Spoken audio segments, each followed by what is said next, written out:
To my right, we have Bruce Mitchell from Pro Wrestling Torch.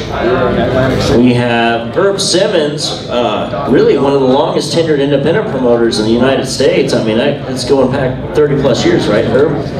44? Well, I wasn't trying to age you, but you aged yourself. So, Tony Garea is here with us, and for me, and for maybe many of you as well, when I think of WWF or WWF from Madison Square Garden, it's not necessarily Slaughter or Hogan. I think guys like Tony Garea, who was sort of a gatekeeper that was there to always wrestle somebody really third match of the show as they made their way up and down the card. And he's a former tag team champion as well. And Tony Garea, great to have you here. Thank you. Great talent. And what an honor this is. We're Barbara Goodish, Bruiser Brody Frank's wife, is with us. Wow, this is an incredible opportunity. And then one of Brody's longtime tag team partners, one of his best friends, one of the hardest hitting men in the world, probably still today, Stan Hansen, Stan Larry Hansen is showing us as well. You know, and to kick things off, because we have a panel of people here that knew him so well. But who would you say actually of the group up here, and I know you're his wife, but with the wrestling travel and all that, you didn't see him all the time, who do you think knew Bruiser Brody the best? Well, I think I'll take that honor. First, I want to thank everybody for being here. It's an honor. It's an honor for me to be asked to be on this panel with such the people that are here. But I guess my years of working with Bruiser Brody, Frank Goodish, dates way back to the late 70s into the 80s. But I got to tell you, I know a lot about him. Had a lot of conversations with him over those years. But there's a couple of people that know him a lot better than I do. And of course, I think you'd all agree that his lovely wife, Barbara, who we'll hear from here shortly, knows a lot of things about him that she'll share.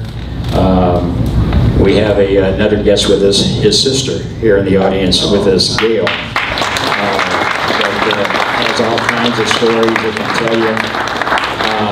But I got to tell you, a guy who kicked more butt in Japan with him than anybody I know, and that's Stan Hansen. He can probably tell us a bunch. And I showed Stan a couple of videos, and it's amazing when you remind these guys of what they meant to the business. It's great. So those are the people that know more. I mean, I can tell you the stories about how he put matches together for me and made the little independent promoter from Southern Illinois 44 years later. I get to sit here and talk about him. So I think, Barbara, you could really tell a lot about him. Well, I do know that right from the very beginning, he even worked me. Say hello. I have to say, he had to be one of the greatest workers. that because I met him, I was working in a hotel in Sydney, Australia, and I had all the boys come over. There was Andre the Giant, Killer Carl Krupp. I could name so many. J.J. Dillon. This one here.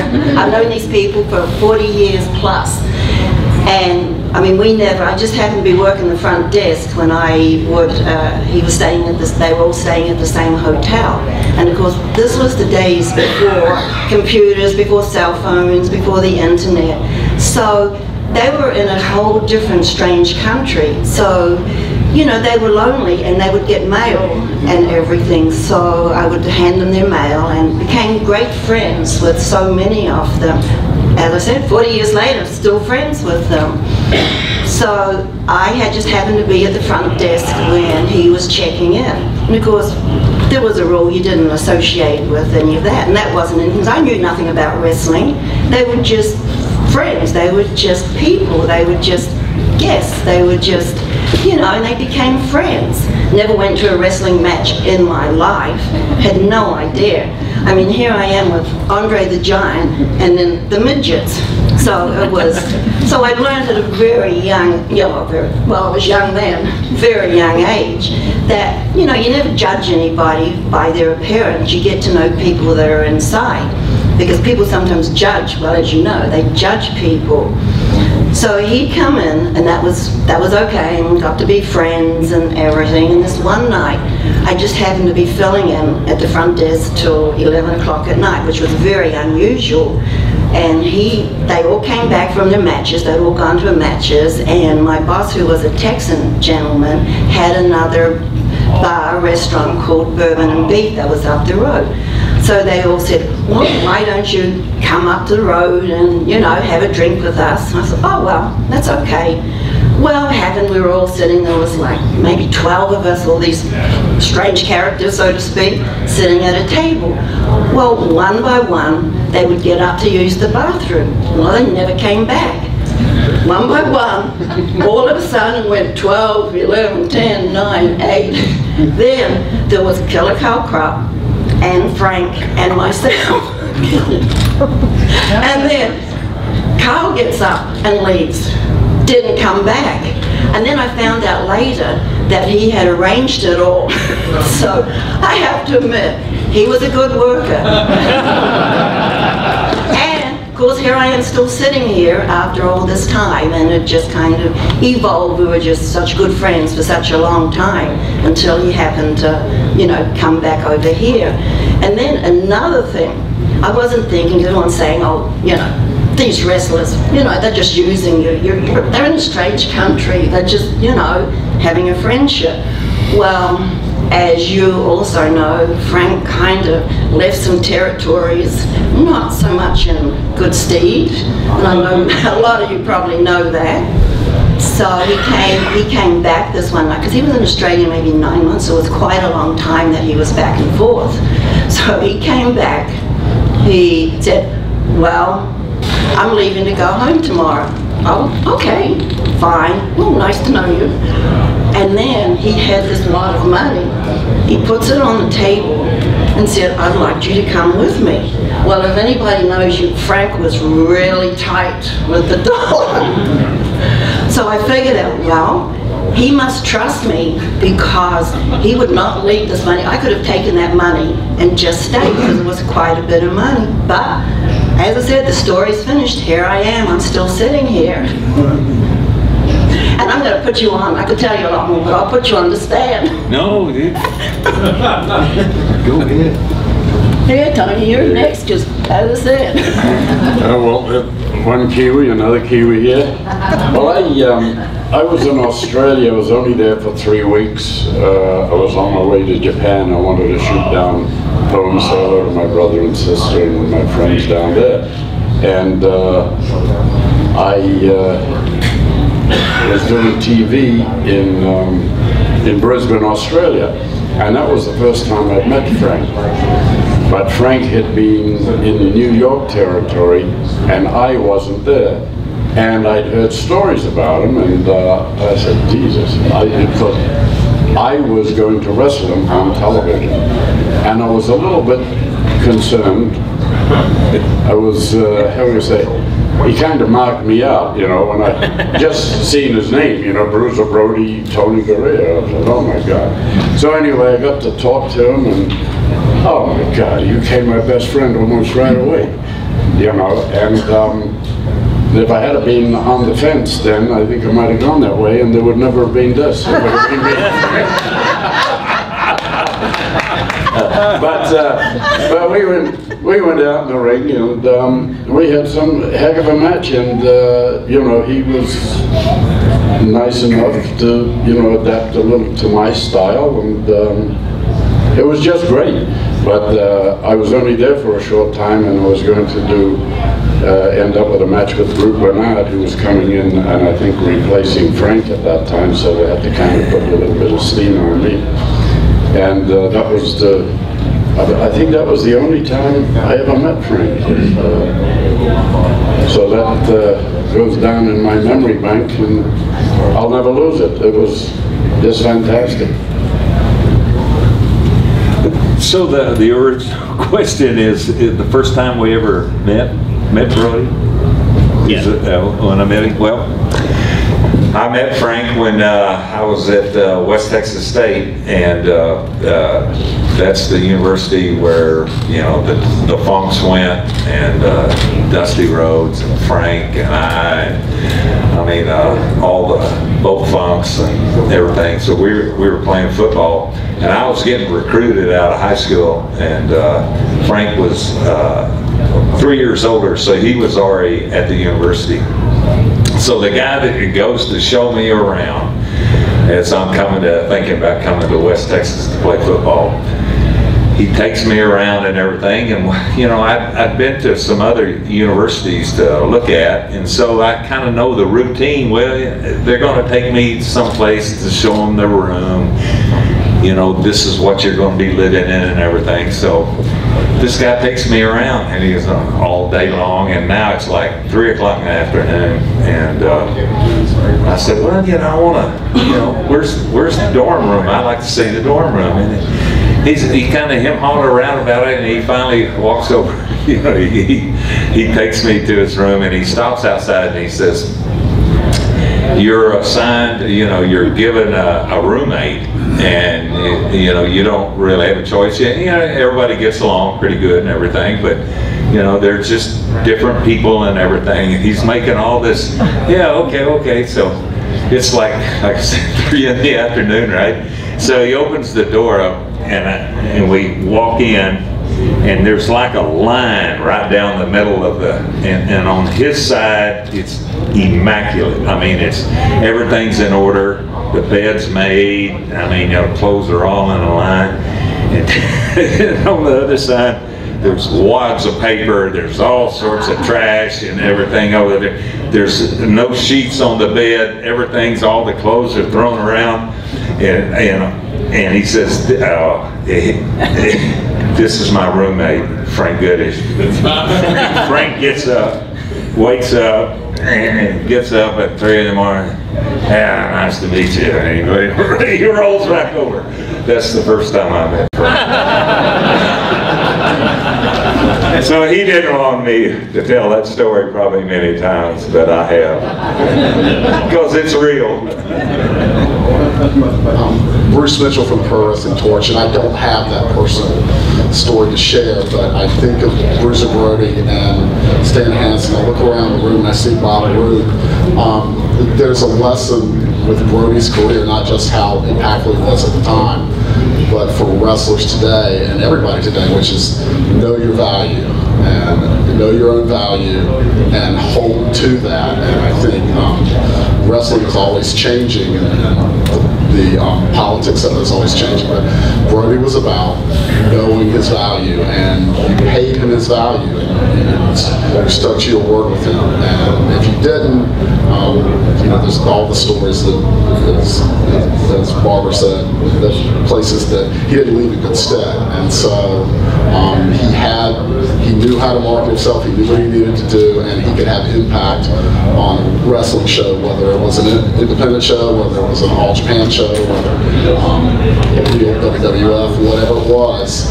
You went to see him, and he knew that, and he expected to be compensated for that.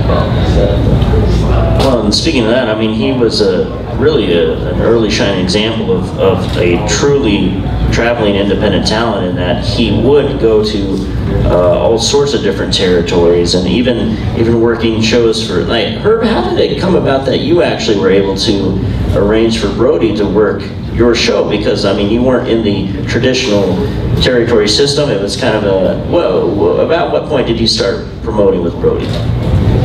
Well, a lot of fans don't realize Southern Illinois Championship Wrestling, which is what we do, was one of the first independent shows that Frank started working, and that was due to my good friend Larry Matisek, who started working when he was 16 years old for Sam Muchnick, who was the president of the NWA for about 42 years. And I'll never forget, we were running the independent shows in a town in Belleville, Illinois, and Larry used to show up to those shows at the fairgrounds, and he'd always stand behind the partition and critique the matches for me. And you know, we were drawing big crowds back then, you know, a couple thousand people, which was unheard of on the independent market at the fairgrounds. And I remember Larry saying, he said, "Hey, what do you think about bringing Frank in here?" And I turned around and I said, "Frank, who are you talking about?" He said, "Well, Brody." I said, "Brody's never going to come to Belleville, Illinois. You know, nobody knows how to get here." And he said, "Well, let me work on it." So it wasn't, you know, about a week later, he hooks me up on the phone with this guy who, in my eyes at that time, was bigger than life because he was all over TV. And him and Larry had actually concocted the plan of getting out on the independent market. So we brought him in, and the first show I booked him on, I'd heard all the horror stories. Dick the Bruiser told me, "You can't trust him, he'll do this, he'll do that." Well, later on I found out why, because him and the Bruiser had a scuffle up in, I think, around Peoria, Illinois, and Bruiser ended up on the gym floor, the locker room. But the night of the show, we was running on Thursday nights back then because the fairgrounds was booked up on the weekend, and bell time was at 8 o'clock, and the fans were there at 7, and boy, they were doing that Brody, Brody, Brody chant, and you know, this is the biggest thing that's come to the area, to the county. And my wife, who's there with me, she was taking care of the front door, the tickets, and I walked outside. I'm trying to get a hold of Larry back then. You know, he had these big old cell phones that looked like a big walkie-talkie, and I'm trying to run him down. He was going to pick Frank up and get him to me, and I thought, oh, all the stories and rumors I've heard are coming true. I got a sellout crowd, and there's not going to be no Frank or no Bruiser Brody. And my wife comes out and she says, "You hear what's going on in there?" And I says, "Yeah." And she says, "What are we going to do?" And I said, "What are we going to do? You got to go be the one to go back in and tell them something." And it got to be about 5 minutes to 8, and I'm looking out towards the front gate, and I see this car coming in, and this is at a big fairgrounds. And I said, "It looks like Larry's car." And they come pulling up underneath the canopy, and passenger door opens up, and he gets out with the cut-off shorts on and his tennis shoes and his hair and a rubber band, and he unfolds out of Larry's car, and he walks up to me and sticks his hand out, and he says, "Big boy, I bet you think I thought I wasn't going to come, did you?" And I said, "Nah, don't worry at all." That was my first encounter of dealing with him, and from then it just grew into a relationship that really grew until 1988. He was actually with Larry and I the week before his untimely death in another small town called Cahokia, Illinois. We had a business there, a restaurant and a lounge, a bar, and I had turned the upstairs into the Brody Lounge, and people would come there, and when he was in town, he would come there and relax and entertain some VIP people, and we had him all weekend with us that weekend before he passed away. All right, so I want to. This is kind of a question for Stan. Is really, if you look at the style of wrestling in All Japan before the arrival of you and Brody, it was more of that very technical kind of NWA style at the time. And you guys came in, and you really, I think, are the preeminent driving factor of a lot of what lasts today is kind of that hard-hitting style you see in Japan. If you can speak to that a little bit. I think so. I think that I was in New Japan. There, the history is, I was at New Japan. Frank was at All Japan, and they were building Frank up about the same time that I was kind of getting a push for a separate Japanese company. So everybody knew that we had a history back in Louisiana and everything, tag team. So it became kind of a dream team to have Hansen and Brody in Japan, the Japanese fans, because Frank was getting a push, and everybody was excited about him coming up, and then I was getting a pretty good push on the other side too. So, and then they had this kind of war, just real quick, war on talent, and then they started grabbing, they got Abdullah from All Japan to New Japan, and back and forth. And so anyway, ended up All Japan approached me about coming, and so I actually went and met Frank, and I said, "Listen, they got me an opportunity to come. I don't want to do nothing behind your back. I think there'd be a great chance for us to come." but I wanted his blessing because he's getting pushed, right? So I don't want to come in and like, yeah, what do you think about it? So I mean, he just said, hey, we just sat and talked in the Garea, cold bench out in a little park. It was kind of funny, and we were sitting there and we were talking about this, and I just said, well, I just think that we can really, if we come together, we can just have a tremendous run here in Japan. And he agreed and everything, so that's kind of how we got together over in Japan. And we did change. We changed wrestling in Japan, and because we decided that we were going to go just pillar to post every time, and if you can keep up, keep up. We're not going to go lay in a hole, So I mean, we did. I think we changed the whole style of wrestling, and it became Japanese wrestling today, I think. Well, and there is if you haven't seen it yet, there's actually a tremendous documentary that was recently released with some fine voiceover work from Barbara on it there. And actually, most everyone on our panel is a part of that. And Herb, I know, had some copies last night. I don't know if you still have some of those available, but it's also on the High Spots Network. But in that, Barbara, you had noted that he put such a focus on Japan, not just for the money and the loyalty, but because of his hard-hitting style. He wanted to make as much money as possible because he knew just with his particular style, he thought he can't keep that up for a huge matter of time. So I guess, did you ever have discussions with him about like, hey, Frank, I'm a little concerned about your style of wrestling or your overall health or what you're doing out there? Yes, he was very honest. He would come home and discuss a lot of things with me. And I know, as you said, he put the emphasis on Japan because they respected him and they treated him right. And he always used to say, you will never believe how it is when I'm over there. Because most of the time they were honest, they were respectful. So, and we discussed that, and he knew that in the States, there wasn't any room for his style of work, because it wasn't that he was hard to do business. If you were honest with him, he would do anything for you, like going to Herb, like going to the small show, because Herb, when he said something, he kept his word. So he never had any problem with anything that Herb wanted to go to his shows, because Herb, you're upfront guy, and he always respected. I mean, when he came back from your show, he was always happy because he didn't have any trouble. There was no animosity, there was no, this is it, this is how it's going to be, and never no problem. And in Japan, it was the same way. So yes, we did discuss a lot about that, but he knew that he was getting older and that it was going to be hard to keep up the style in Japan because it's real, like you said, Stan, it was real, it was hard-hitting, it was, you know, the total package over there.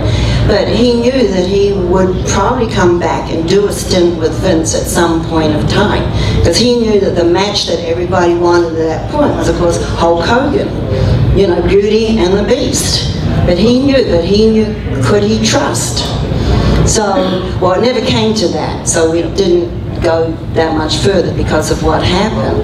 But he was thinking of other things beyond wrestling too, because he knew at some point, like every point, you have to think about. So he was starting up, he'd started up a company called, it was called BAM, B-A-M, Brody Athletic Management. And he was going out and doing appearances, and his goal, he was working with a gentleman from the University of Texas in San Antonio. They were going to go around schools. We'd already bought a wrestling ring. He was going to go around schools, set up a ring at the school, and do a skit like, you know, this was when drugs were very big in the schools. DEAR, I think the program was called. And he figured out that if you go do the ring and talk about the dangers, I mean, these are kids at that point of their life, that you send somebody of authority and they don't listen. as you know, you send someone in like Frank, looking the way he does, and talking to them, that yes, they may actually listen. We had also bought a piece of property that he was going to make like a boys' camp in the school holidays, that the kids that were disadvantaged, that didn't have, you know, much, that they could come out, you know, the kids that were in a dangerous situation, that they could come out, go to this camp, and just learn, maybe learn values of life. So this was his goal beyond wrestling, because he was always thinking ahead, because he treated wrestling like a business. It wasn't, he didn't get caught up in becoming Bruiser Brody. He always remembered that he was Frank Goodish. So he could define the two. So as a business, this was his business, and he treated wrestling as a business. And he just wanted, when he went out in the ring, he just wanted, he wanted to give the fans the best night of their life. He wanted, they were paying money. And that is part of why wrestling is, you know, as a business, because without the fans, there is no business. So that was really, his goal was just to go out, give the very best, that they left, and they felt they got value for money. So he had a lot of different plans. And like I said, all he was thinking was the fans. So any fans here, thank you, you know, because you are what the business is all about, are the fans. You gotta take it.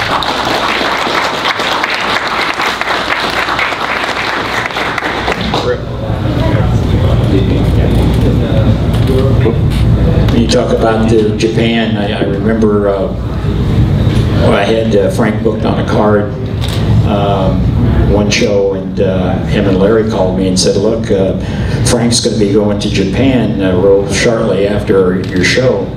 What do you think about that afternoon? He wants to have a special guest come in, and they want to use the ring, and he doesn't want anybody else in the building, and you know, how do you tell Larry Matisek no?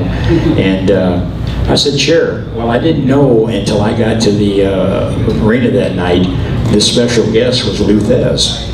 And they were working an angle in Japan, and as Barbara said, Frank loved going to Japan, and so here we are in this big exposition hall at the fairgrounds. Larry and I are sitting at ringside, and for an hour we got to watch Bruiser Brody and Luthez work in the ring. And it was an education that I will cherish forever. And I think what was really the most interesting thing, after they was through, after about an hour workout, Lou went over to the wall and took a aluminum folding chair and did 180 push-ups off of that thing. And Frank was in the back getting cleaned up, and we were sitting there talking to him, and Larry says, well, how was it? He said, well, let me tell you something. He says, for an old man like Luthez is, when he grabs you by the wrist, you're going where he wants you to go. So I've always remembered that, the respect that Frank had for Lou, and then here we are sitting here at the museum is, I think, really a tribute.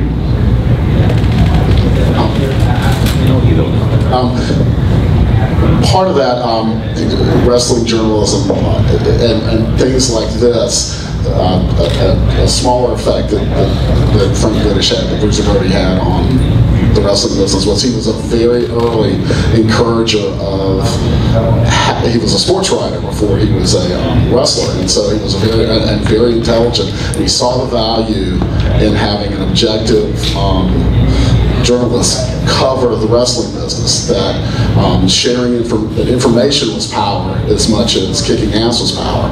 And very early on, in a time when someone publishing non-kayfabe, straightforward accounts of the wrestling business was anathema, and he encouraged Dave Meltzer and the Wrestling Observer, which led to Wade Keller doing the Torch. And I think if we're doing our job right, we're telling about what's happening in wrestling without fear of favor, and wrestlers themselves, fans of course, but wrestlers themselves can share that information and make better judgments on what they should be, how to manage their careers, how to manipulate what they're doing for their best value. So he was very much about being a teacher. I talked a lot with Dave about that, and you know, we all learn from people, and so he's, I think, not just that he was a great star in Japan, a great star everywhere, and had a huge impact on the business itself, but the fact that we're sitting here, he's one of the people that saw the value and telling what wrestling really is and honoring it, and good and bad. And I always think of that. And it's one of my favorites too. And I would say Stan Hansen showing up in All Japan Pro Wrestling as a surprise. It's easy to find on YouTube. It's one of the most electric moments in anything, sports, entertainment, any other thing, not just wrestling, but it's an amazing thing and a piece of magic. And again, that style continues to this day. You know, there was a hope to be such a, you know, close partner, you know, inside our personal business together. You know, I mean, we had a great bond, a unshakable bond. We were two guys together, and we were completely on the same road in everything we did inside the wrestling. Frank could come back, he'd go to San Antonio, I'd come back, I'd go to my home, and we basically just were separated. You know, I mean, we would communicate a little bit, but it was more about business. A lot of things I've heard here today, I had no idea. That's where his mind was, what he was thinking to do, you know. I came back, I had a family, and I stayed with my family as much as I could, and just forgot about wrestling and everything.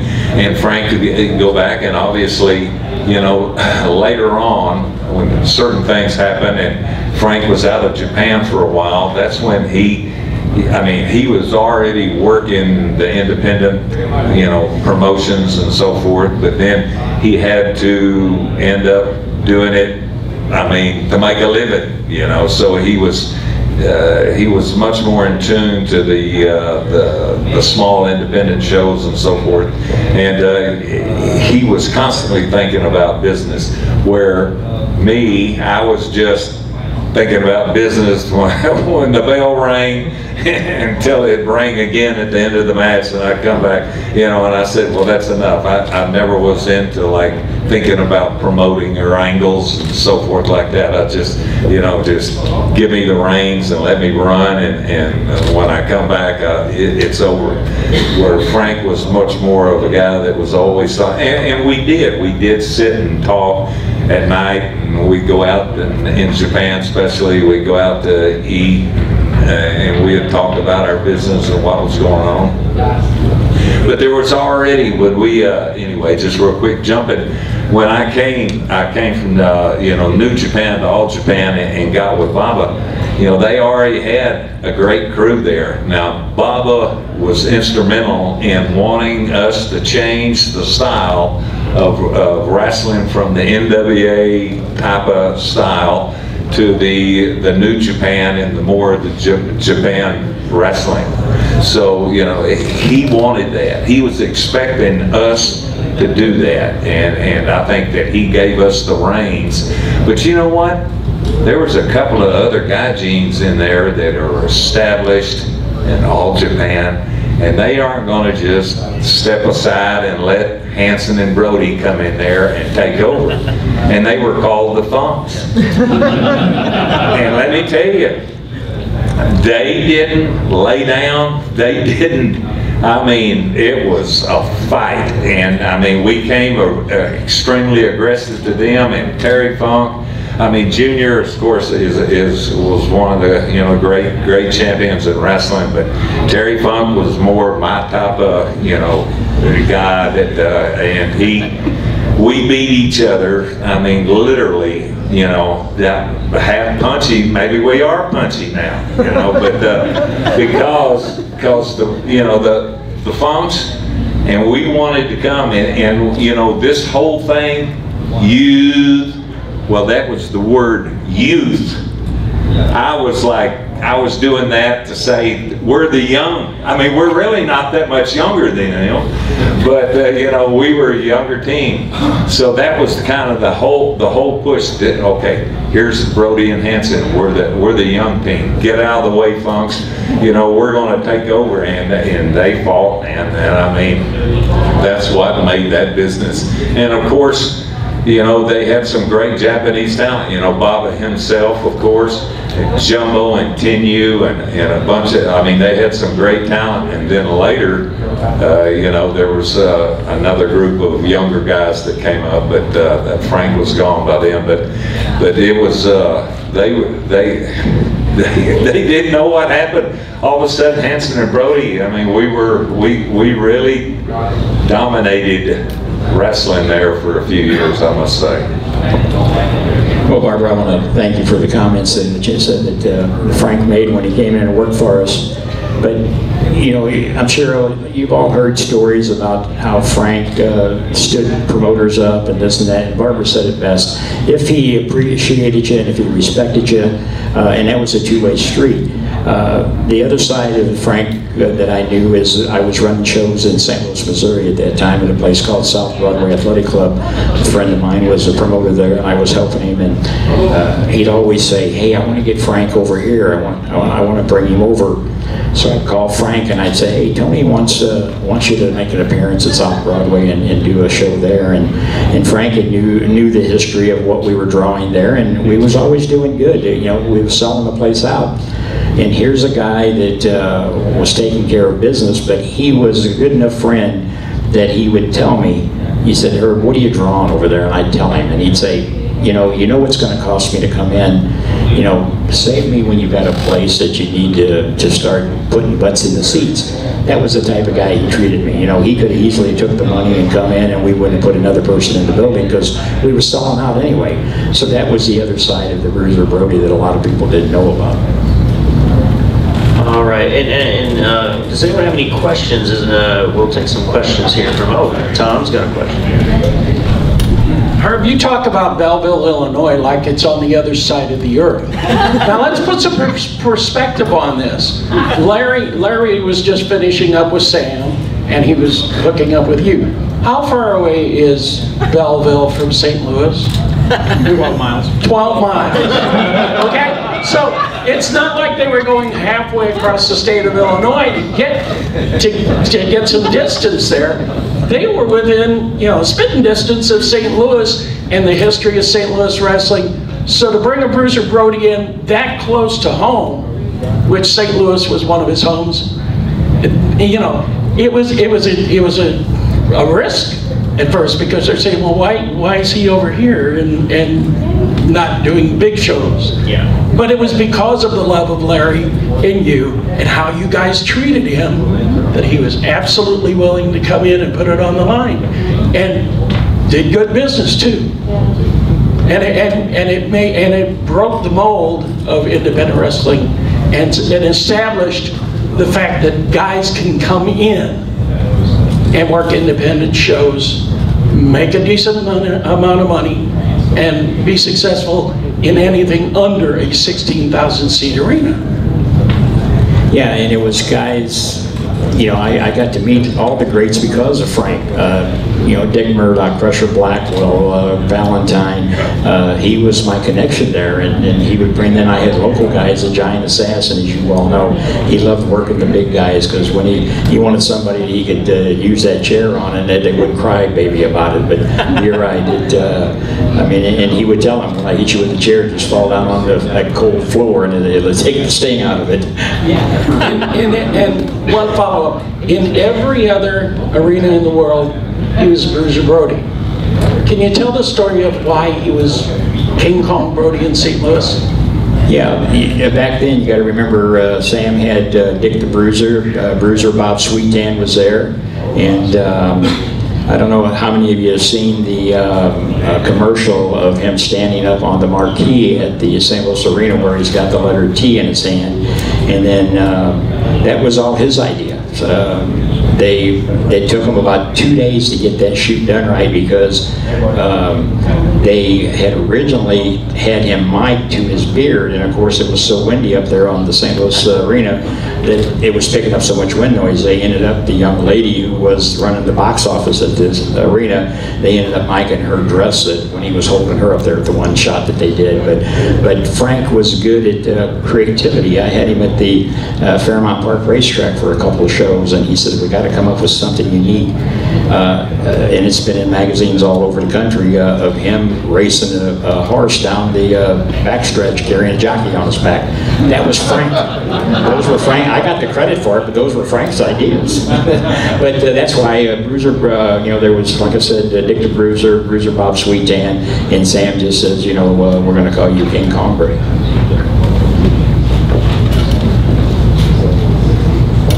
Just kind of a follow-up on that, and Herb, you might be able to talk about this a little bit. I think people underrate like the contribution that Bruiser Brody had in Larry's promotion in late 1983, which was running against the established promotion, was highly successful until someone kind of came in and got the television in 1984, and I didn't know if there was anything you could elaborate on that or talk about that a little bit, because he was the key star in a promotion that was kind of outdrawing the established group before then Larry went to work for Vince, obviously. Well, yes, I was involved with those late night talks between Larry and Frank. You know, Larry took the chance to start his own promotion after the fallout. Sam always thought Larry should have been the person to step up when he retired. They had great lengthy talks about that. Of course, the Kansas City group weighed out on that. The guy goes and racing them. And Larry started his own, and you're right, Frank was really there. You know, he's the one who brought Nikolai Volkov in. He brought Professor Toru Tanaka in. And in behind the scenes, Larry was working with Fritz von Erich at that time. Because if you remember, that was when the Freeburg feud was really big going on in Texas. Larry had already made a deal, and it stemmed from a conversation many years before that where there was a discussion that Fritz was involved in, and Sam, and kind of what I said earlier, you know, you treat the guys right and they're going to remember you. And Fritz told Larry, he said, look, he said, I'm going to help you out. He said, but you got to make peace with the Kansas City boys sometime. So I'm going to send Gordy up there. So that whole Freeburg von Erich feud was on its way to St. Louis under Larry. But of course, as you said, the other outside forces come in and took the TV away, and of course Larry ended up on the short end of the stick. But otherwise, we'd have had the Freeburg von Erich feud, you know, right here, been in St. Louis. All right, 2006 inductee Bob Roop, everybody, has got a question.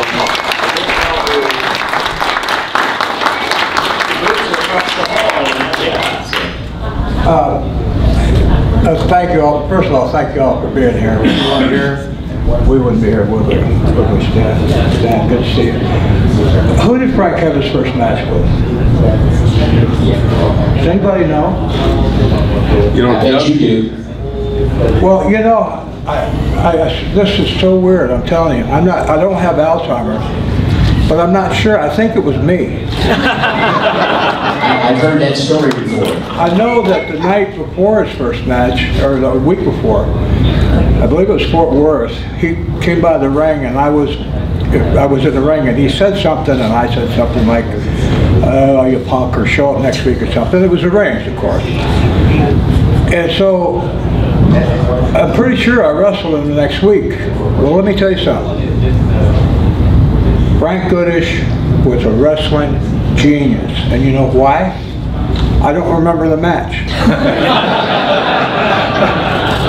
Let me explain again. Let me remember, no Alzheimer's here. Yeah. The reason I don't remember Example, I had a guy one time tell me, he said, oh, I loved your match with Pat Patterson out in California. I said, I never wrestled Pat Patterson. He said, oh yeah, you did. I said, no, I didn't. I wouldn't remember. He said, Bob, I'll send you the tape. Tape? About Pat Patterson. I went, oh my God. I do have Alzheimer's. I was about 40. And I thought, what I figured out, I didn't remember matches that I had that were good.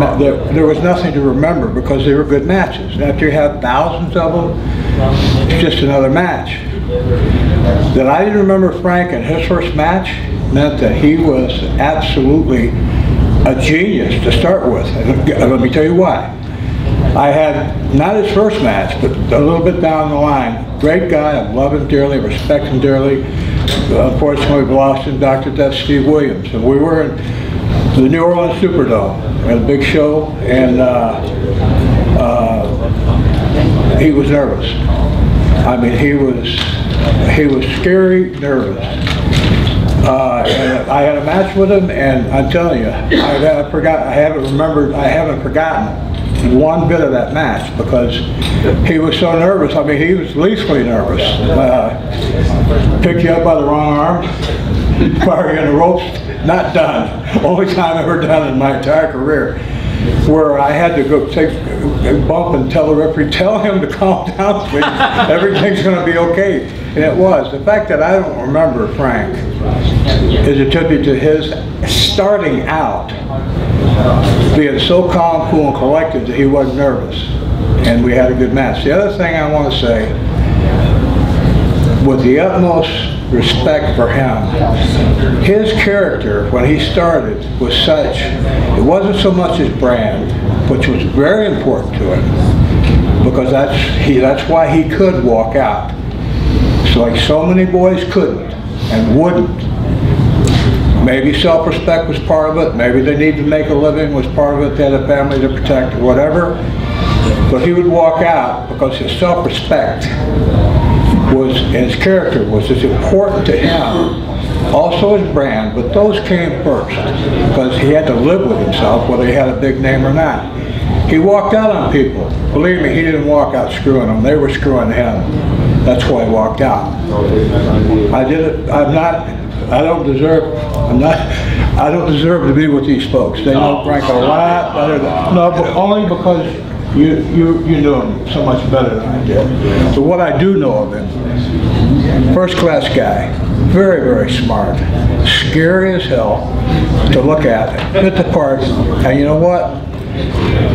Because he refused to compromise himself, not only would he not take being screwed around, he wouldn't compromise himself in the ring either. If you couldn't make him believe it, sorry, I wasn't going to do it. And that got him in trouble, and it caused him to be injured. And you got to admire somebody like that. You know, he wasn't going to prostitute himself and belittle himself just to make money. He was saying, I'm not going to do it. You bring it to me, you give it to me, and make before I can believe it. I don't mean hurting you. I mean just to make it look believable. Then I'll go along with it. If it's not, I'm sorry. I'm not going to pander myself. That's the ultimate compliment in our business, because there's too many guys, unfortunately, were compromised. You know, they had to stick around, or it was just the way.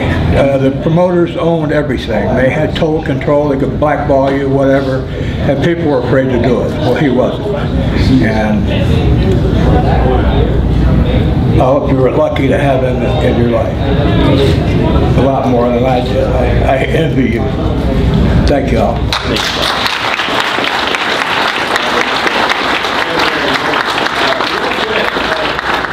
Some of you may not realize, before West Texas, a local connection here is Bruiser actually attended Iowa State for a brief period of time.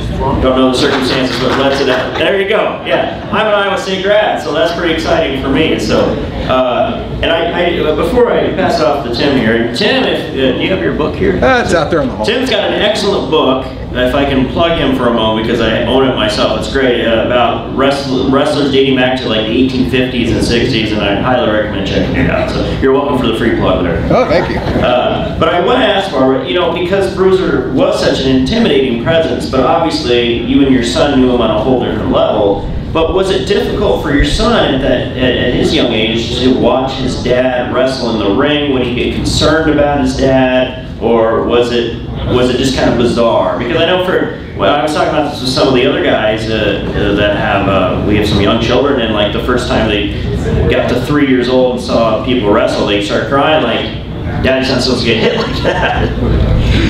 You know, because he was only 7 years old when everything happened.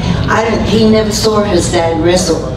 Only a couple of times if he was working Fritz's territory or Blanchard's territory, we would drive with him, like to Corpus Christi or something. But we would go walk on the riverfront, or we would go walk around the city and meet him after the matches. So unfortunately, which is sad, he never did see his son wrestle. And when I talked to him about it, he said, well, people ask me about my dad, but I was too young. He said, I don't really remember much because I was too young, which that's the unfortunate thing that's happened sometimes when life throws you curves in your life. And, you know, he was the one that missed out on so much, because last night I was watching Diana's son and Jerry Briscoe's son wrestle, and I thought, what a difference, what could have been if things hadn't have happened. So that's the unfortunate thing. I wished he had more memories, but now, because he said, I just don't remember my dad. And he said, people ask me, and he said, what can I say, because I was too young. So yes, it was unfortunate. Well, I have an interesting story. I don't have a question, I have a story I want to tell about when you talk about being intimidating and with kids, so this relates to both. For those of you who know who Tommy Wildfire Rich is, he's a good friend of mine, and several years ago I was down at Tommy's house in Georgia, and somewhere or another Bruiser's name got mentioned, and he said, oh yeah, Bruiser, he's been an overnight guest here at my house on a few occasions. And then his daughters, he has 3 daughters, they went on to tell me the story about the first time Frank walked through their doors. He was so big and so imposing and so intimidating looking. The girls said they immediately ran to their rooms and dived under their bed. They were just scared to death of him. And by that night, Frank was out in the front yard playing with them, and so the girls said that they went from fearing him so much to he quickly became their favorite overnight guest. And Tommy was telling me, he said that long after that, the girls were always asking, when will Bruiser be back? We want to play with him some more. So that'll give you an idea of Frank and kids. There you go. We do. Let's do one more question. We got. Oh, Bruce, you want to say something? I'd like to impose on somebody. Brian Blair, in Florida, I know that Bruiser Brody was a big boost to your career. And if you would tell that story.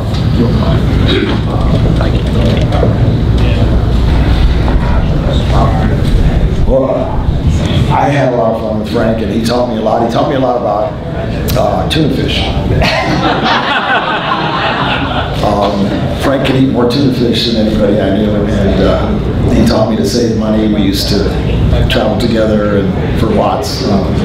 We had a great time. Not as much as Stan, but as a young kid, it was great to see somebody that you really looked up to, and all of a sudden get to ride in a car with him. That's share his life and learn from him. It's awesome when you can, you learn something from everybody. But one thing I learned about Frank is he did things his way, and they were giving me a push in Florida, but Frank was coming in and they wanted Frank to go over. So it was Greg's dad, Greg Valentine. Johnny gives us a finish. Frank's supposed to go over, no problem. I'm glad to do a job for him. And the people were buying it so much, the match, Frank looked at me and said, I'm not beating you, kid, come with me. And so he, right when the timing was right, I don't remember the exact timing, but all of a sudden he threw me out of the ring, ran, the seats scattered all over the place, and I never had any kind of match like that in my life. I was obviously in the ring wrestling, so I'm kind of like what the Harps were talking about. But he went to throw me into the wall. He said, block it and throw me into the wall. Boom, I threw him into the wall. All of a sudden, blood's gushing everywhere, and the people are going crazy, and we wind up having a double count out. And next thing I knew, I was the Florida heavyweight champion not too long after that.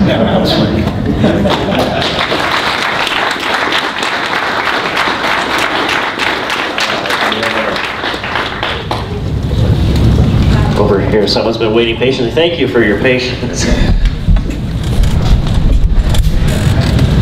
I just want to thank you for all coming to Waterloo this weekend. Barbara, can you talk about Bruiser as the family man and why he chose, he was a businessman, but family came first. Business was second. I heard an interview just recently that was conducted in the 80s with Fumi Saito, and he was talking about if Jeffrey was having a birthday came first. Don't book him on a show. He's not going to be there. Family came first. Could you explain more about wrestling was a business, but it wasn't his life. His family, your family came first. Thank you. Yes, there's a couple of strange little stories. If the school was having like a show and tell, he took his dad to school for the show and tell. And the teachers, it was like they loved it. Harry is trying to sit in these little school chairs. You know, everyone has kids, and you know how the school chairs are at the school. And he's sitting there, and he was the show and tell. So it was, you know, the teachers loved it. And when, after everything happened, they even accommodated, because it was in the school holidays, and when he went back to school, they had him with his best friends and everything for the transition to be. But you're talking about how he looked and how people were afraid of him. Well, for Jeff, he was dad. He wasn't fearsome. He didn't look any different. He was dad, so that was a normal dad to him. So, you know, yes, he did try to do as much with family as he could. And I have to admit, just one of the memories that Jeff has a slight memory of was he took us, I think it was the Six Flags over Texas, just before it was the school holidays, before everything happened. And, well, Frank didn't like heights. He didn't want anyone to know, but he really didn't like heights. Well, Jeff wanted to ride this ride. I think it was, whatever it is, you went way, way up, tall, and then it came down in water. It was, well, I forget what the name of it was, but it went up, then in the water, got wet. The thing got stuck. Up there, with all the people in the car. And here he is with his son, trying not to show any fear whatsoever. And the thing got stuck. I'm down below. I didn't ride it. I was down below. And I knew, I thought, oh my gosh, what is going on? With all these people in the car, because it was one of these, like, you know, 3 seats here. It was a big old thing with a lot of people in there. And I knew. And I saw the people walking up to try and fix it, and I went, oh my goodness, this is... He came down and he said, that was one of the most scariest things that I have been through. So he tried to do, with all his schedule and everything like that, he tried to be there for Jeff as much as possible. And he always used, in those days, there was like, I think it was He-Man and Skeletor, it was the toys.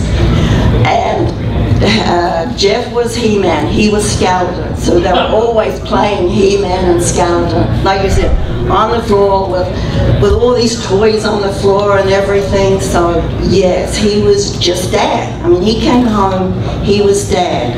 We lived out on 5 acres, the gates would close, and he would just stay, unwind, be dad, be husband. The neighbors were all respectful. They knew who it was, and they were all respectful because they needed to help me because I was out there kind of in the country by myself when he wasn't there. And then when he came home, it was just family time. So thank you for that question. All right. I know they want to convert the room around for the signing and stuff, but hey, thank you again to everyone that joined me up here, and thanks to all of you for your questions.